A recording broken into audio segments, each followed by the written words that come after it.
Assalamualaikum warahmatullahi wabarakatuh. Hai teman-teman, di sini saya Alma Raisa dengan digit terakhir NIM saya itu 054. Saya Renata Sinjuan Daryesta, 3 digit terakhir 034. Saya Dwi Adeliani dengan 3 digit terakhir 032. Nah, kami bertiga di sini akan menjelaskan bagaimana sih kita akan menentukan suatu konfigurasi elektron dari suatu atom.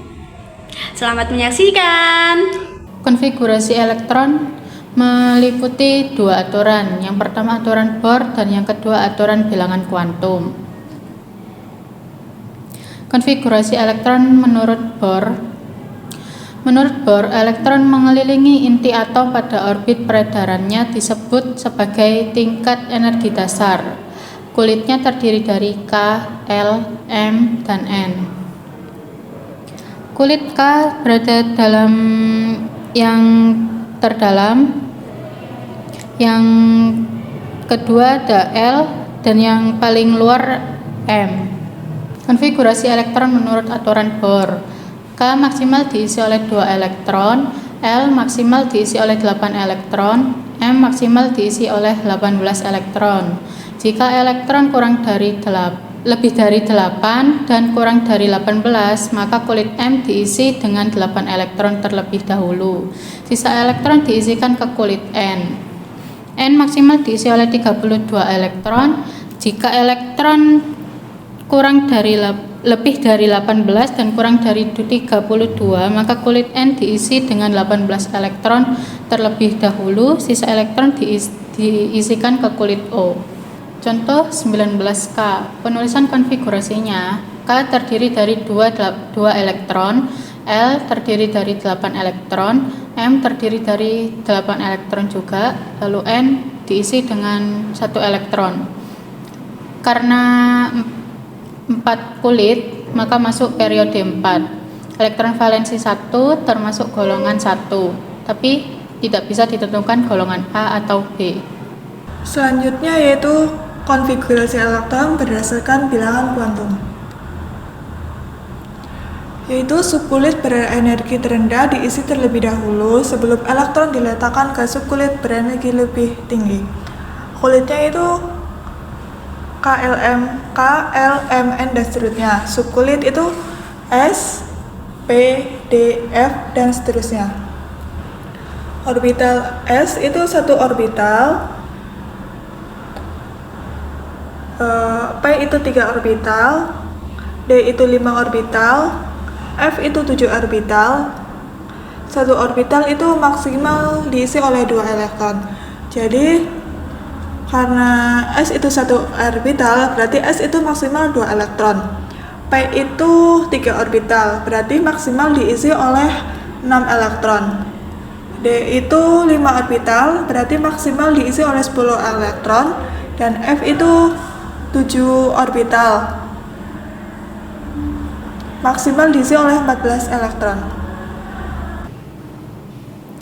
Selanjutnya untuk menentukan golongannya. Jadi untuk menentukan golongannya, untuk blok S untuk golongan A itu ada 2 blok, yaitu blok S dan blok P. Dari S1 elektron itu masuk ke 1A sampai S2 P6 itu masuknya ke dalam 8A. Terus untuk blok D itu termasuk golongan B, masuknya ke dalam golongan B. Dari S2 D1 itu 3B sampai S2 D10 itu 2B. Pengecualian harus hati-hati terhadap S1 D5, itu masuknya ke dalam 6B.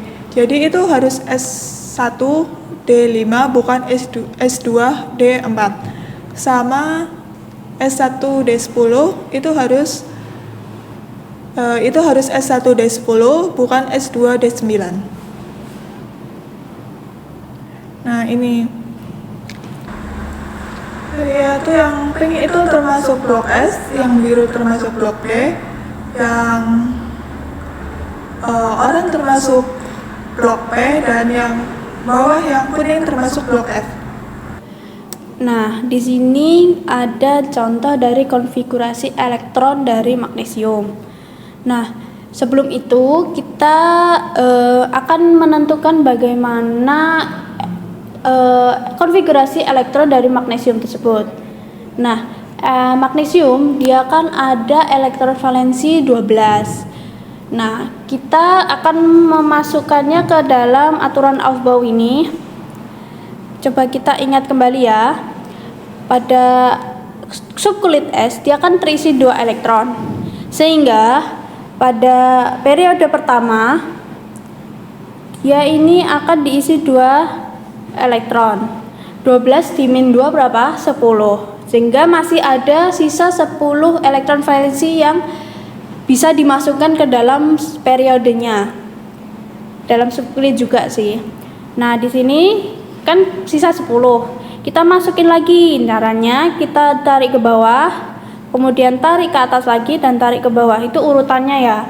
Nah, di sini kan kita berhenti di 2S. Nah, dia kan masih S. Nah, S itu kan maksimal diisi oleh 2 elektron, sehingga dari sisa 10 elektron punya magnesium tadi kita kurangin 2 lagi, sehingga dia masih ada sisa 8. Nah, sini sudah di sisa 8. Kita tarik lagi nih ke sini, naik, terus nah ternyata masuk ke 2P. 2P tadi kan maksimal itu diisi oleh 6 elektron. Nah, sehingga karena kita masih ada sisa 8 kurangin 6 berarti masih ada sisa 2 ya. Nah, sehingga sini sudah terisi penuh nih. Ternyata masih ada sisa, sehingga kita bisa masukkan kembali ke S, subkulit S, yaitu ternyata kita berhentinya di periode 3, sehingga dia punya konfigurasi 1S2, 2S2, 2P6, 3S2.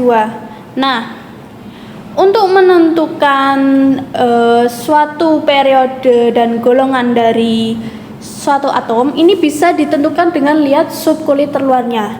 Di sini kan ada 3S2 sebagai subkulit terluar dan dengan elektron valensinya 2. Sehingga menurut seperti yang sudah teman saya jelaskan tadi, itu kan jika S berarti dia masuknya di golongan A.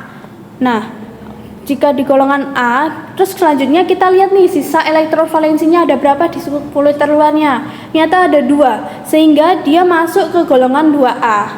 Nah, selanjutnya kita lihat nih periodenya dia tadi berhenti di mana? Ternyata ada di nomor 3, sehingga dia masuknya periode 3. Nah, magnesium berarti dia termasuk golongan 2A dan periode 3.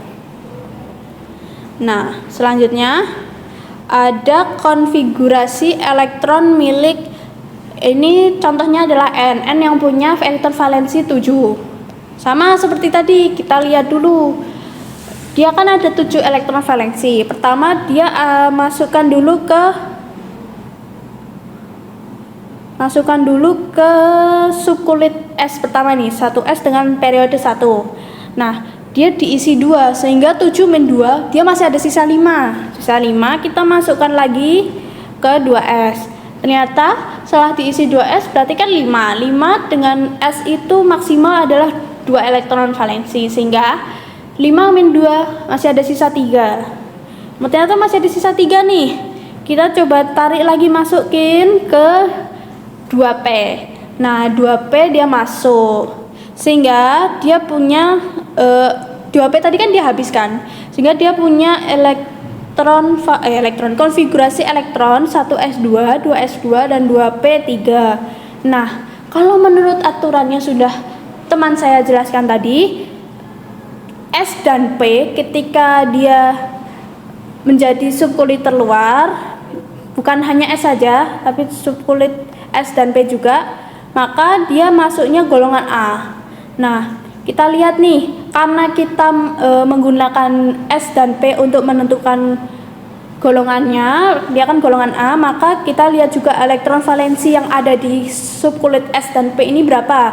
Karena dia ada 2 dan 3, maka dijumlahkan saja 2 tambah 3, 5, sehingga dia atom N ini masuknya ke golongan 5A. Atau kalau dalam periode tabel modern dia ada di golongan 15. Nah, di sini kita lihat tuh periode paling tingginya. Di sini kan ada periode 2 sehingga atom N ini masuknya periode 2.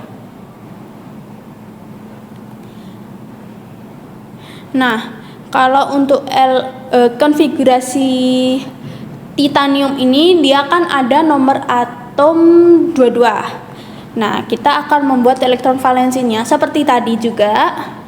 Nah, sehingga didapatkan dengan konfigurasi 1s2, 2s2, 2p6, 3s2, 3p6, 4s2, 3d2.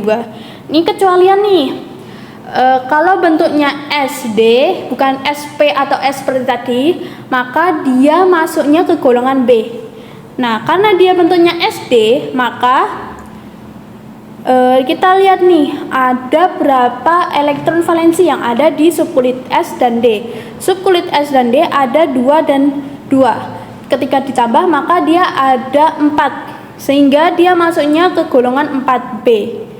Nah, kita lihat nih di antara konfigurasi ini mana periode yang paling tinggi nilainya.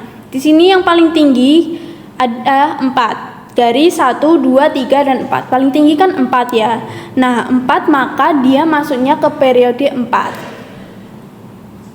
Sekian dari kami, bila ada salah kata kami mohon maaf.